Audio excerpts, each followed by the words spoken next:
Bapa, Putra, dan Roh Kudus. Amin. Allah yang penuh kasih, puji syukur kami aturkan kepadamu. Kami boleh hampir melewati tahun 2024. Dan sebentar lagi kami memasuki tahun 2025. Syukur dan terima kasih kami telah boleh menggunakan waktu sebaik mungkin, sebisa dan semampu kami untuk menjalankan kehendak Tuhan. Semoga kami mempunyai hati terbuka untuk mendengarkan bimbingan-Mu, mendengarkan apa yang harus sudah kami jalankan sesuai dengan kehendak-Mu. Karena kehendak-Mu lah makanan kami yang paling utama.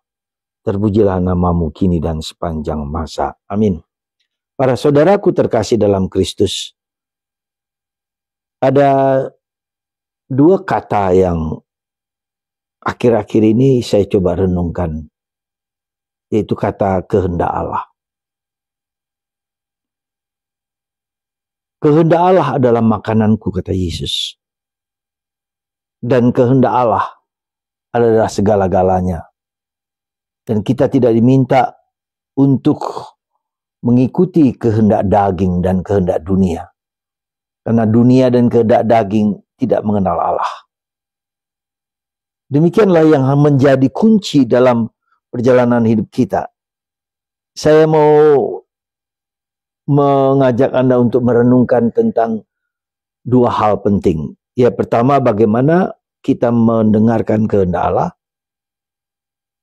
Dan yang kedua, bagaimana kita menggunakan waktu. Jadi sekali lagi, kehendak Allah adalah segala-galanya. Allah yang berkehendak, Allah yang menginginkan kebahagiaan, Allah yang mengontrol kehidupan kita. Bukan aku, tapi Allah yang mengontrol. Kita tidak bisa mengontrol waktu. Harus begini, harus begitu, dan seterusnya. Tidak bisa. Tetapi Allah yang mengontrol waktu kehidupan kita. Dan ini anugerah yang harus kita sadari sebagai bagian dari kehidupan kita. Ya. Kita tidak bisa, sekali lagi tidak bisa mengontrol waktu. Kita tidak bisa mengontrol bahkan hidup kita sendiri pun kita tidak bisa. Jadi kitalah, Allah lah yang mengontrol hidup kita. Karena itu maka tidak bisa tidak bahwa kita mengikuti kehendaknya, apa yang dia kehendaki. Dan untuk mengenal kehendak Allah, maka kita harus mendengarkan dengan penuh iman, dengan penuh perhatian, dengan penuh keheningan.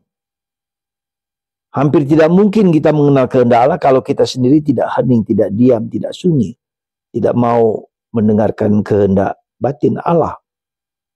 Karena itu saudaraku terkasih dalam Kristus, mari kita sadarilah sebentar. Apa arti kehendak Allah bagiku? Apa yang Tuhan inginkan bagiku? Apa yang Tuhan inginkan bagi kehidupanku, kenyataan hidupku sehari-hari, entah siapa saja, orang tua, ya, problem orang yang sedang menghadapi problem, menghadapi masalah, atau kita sendiri yang menghadapi masalah, kita bertanya apa yang Tuhan kehendaki bagiku. Itu yang pertama. Yang kedua, mengenai waktu. Dalam bacaan pertama hari ini dari surat Yohanes dikatakan bahwa waktu adalah, sekarang ini adalah waktu perkenanan itu. Artinya apa? Bagaimana kita menghadapi hari terakhir dari hidup kita. Hari di mana kita sendiri akan dihadapkan pada realitas. Hari waktu terakhir itulah waktu yang sekarang ini sudah ada dan akan menghadapi kepenuhannya nanti. Karena itu maka Stephen Covey mengatakan bahwa yang terakhir itu harus kita angkat kepada yang awal.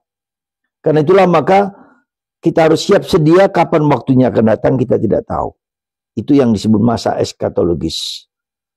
Dan kalau seandainya kita sadar bahwa kita akan mengalami masa-masa kehidupan yang akan datang sekarang ini, saat ini, detik ini, di waktu sekarang ini, meskipun belum mengalami kepenuhannya, maka kita menggunakan waktu dengan bertanggung jawab.